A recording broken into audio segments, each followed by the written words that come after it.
ગીર સોમનાથમાં ઉના તાલુકાને મળ્યો national highway, ટ્રાફિકમાં રાહત પણ જીવનું જોખમ વધ્યું।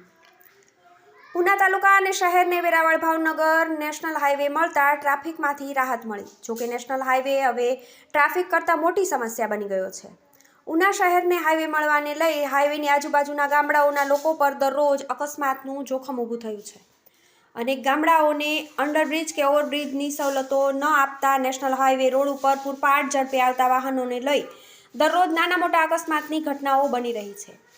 ઉના અને કંસારીથી આગળ ધારી, તુલસીશ્યામ અને ખાંભા તરફ જવાના મુખ્ય રોડ વચ્ચેથી નેશનલ હાઈવે પસાર થાય છે। અહીં ધારી અમરેલીને જોડતો મુખ્ય રોડ અને ઉનાનો પ્રવેશ માર્ગ હોવા છતાં ઓવરબ્રિજ આપવામાં આવ્યો નથી, જ્યાં રોડની બંને બાજુ બેરિકેડને બદલે ખાલી બેરલ મૂક્યા છે, જે રાત્રિના સમયે વાહન ચાલકોને દેખાતા નથી અને ચોકડી ઉપર પણ રોજ અકસ્માતો થાય છે।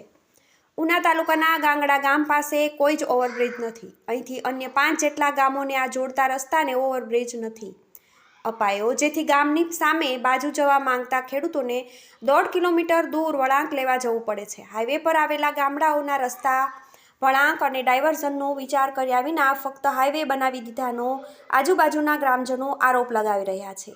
TV18 news